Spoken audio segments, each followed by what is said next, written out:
жана ахиреттеги муктаждыктардын бүтүшү үчүн Аллах Таала дин берген.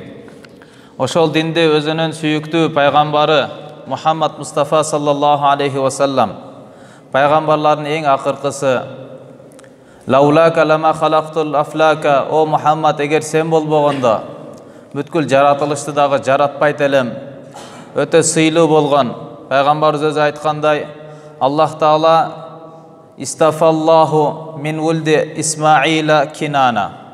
Аллах Таала Исмаил алейхиссаламдын уулдарынан Кинана уруусуну тандап алды. Кинананын ичинен Аллах Таала Курайшты тандап алды. Курайштын ичинен Аллах Таала Бану Хашимди тандады. Бану Хашимдин ичинен Аллах Таала мени тандап алды. Яни Мустафа бүткүл адамдардын арасынан, бүткүл аламдагы улуттардын, уруулардын ичинен тандалып алынган Мухаммад саллаллаху алейхи ва саллам аркылуу Аллах Таала өзүнүн динини толук кылган. Бүгүн урматтуу тууган, бүгүнкү сиз менен биздин жума баяныбыздын да темасы ушул улуттар ортосундагы ынтымак туурасында болмокчу жана диндеги толеранттуулук боюнча. Куранга кайрыла турган болсок, Аллах субханаху ва таала Хужурат сүрөсүнүн 13-аятында сиз менен бизге мындайча кайрылат. Я айюхан нас, инна халакунакум мин закари ва унса. Я айюхан нас, о инсандар, о адам баласы, имандуулар деп кайрылган жок. Мусулмандар деп кайрылган жок. Ханафи мазхабындагылар, Шафии мазхабындагылар деген жок. Балким жалпы эле адам баласыбы, адам ата обо энебизден таралып келаткан урпактар. Я айюхан нас, о мени пенделерим, о инсандар, инна халакунакум мин закари ва унса. Силердин бардыгыңарды биз жаратканбыз. Демек жаратуучу зат Аллах Таала. Ал орус улутунда болсун, ал өзбек улутунда болсун, ал кыргыз улутунда болсун, тажик улутунда болсун, ар бир инсанды демек жаратуучусу ал Алла, жалгыз зат. Мындайча айтканда бардыгыбыз бир заводдон келгенбиз. Инна халакунакум, биз силерди жараттык дейт Аллах Таала. Мин закари ва унса, кантип? Мин закар, бир эркектен, ва унса, жана бир аялдан. Адам алейхиссалам, Хава обо энебизден. Бир эркек, бир аялдан силердин бардыгыңарды биз жаратканбыз дейт. Ва жаалнакум, жаратып эле жөн эле койбостон, анан биз кылдык силерди. Демек бул да Алланын өзүнүн эрки.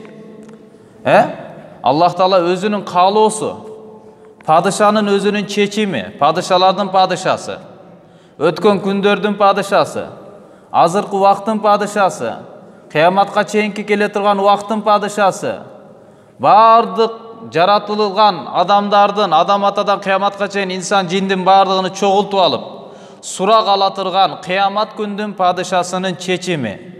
Шууба ва кабаила. Силерди улут, раса улуттарга бөлдүк. Ва кабаила жана урууларга бөлүп койдук. Яни бул Аллахтын өзүнүн эрки да. Аллах Таала бизди жаратканда бир ата бир энеден жаратыптыр. Андан кийин анан улуттарга бөлдүк дейт. Раса кылдык. Мисалы чоң расалардан 3 рассаны ала турган болсок, европейт, негроид, монголоиддордуку. Андан түшүп туруп улуттарга, ва кабаил, анан келип туруп урууларга биз силерди бөлүп койдук. Эмне үчүн Алла Таала мындай кылды? Эмне үчүн бирөө кыргыз болуп жаралат? Эмне үчүн бирөө өзбек болуп жаралат? Литаарафу, бири-бириңерди танууңар үчүн. Бири-бириңерди танууңар үчүн. Карап туруп, мисалы, теге Абдулла, о палан улу кыз палан, сен өзүңдү Абдуллага тапшырасыңбы, Мухаммад улу Абдуллага тапшырасыңбы деп койсо. Мухаммад улу Абдулладан канча болот эгерде дүйнө жүзүнүн бардыгы араб боло турган болсо да. Тура тааныбайсың дагы да. Ал теге Ахматтын баласы Абдулла барго, Мухаммад барго, ошонун улу Абдулла болуп атат. Десе ал сыяктуулар дагы канчасы болушу мүмкүн. Литаарафу, бири-бириңерди танууңар үчүн жеңил танууңар үчүн биз сизне улуттарга жаратып койгонбуз. Уруу кылып койгонбуз. Өзүңөрдүн улуттук баалуулугуңар болот. Өзүңөргө тийиштүү салтыңар болот. Өзүңөргө тийиштүү көрүнүшүңөр, сырткы көрүнүшүңөр болот. Ошолор аркылуу бири-бириңерди тануу үчүн ушундай кылганбыз. Башка максат жок. Улутка Аллах Тааланын бөлгөнү негизи Курандагы себеби бири-бириңерди танууңар үчүн ушундай кылып жараттык дейт. Инна акрамакум индаллахи аткакум. Ушул эле аяттын уландысы чындыгында Аллахтын алдында силердин ичиңерден эң сыйлууңар, эң даражасы бийик, сый урматка татыктуу ким? Аткакум, кимгер көбүрөөк Аллахтан корккон болсоңор.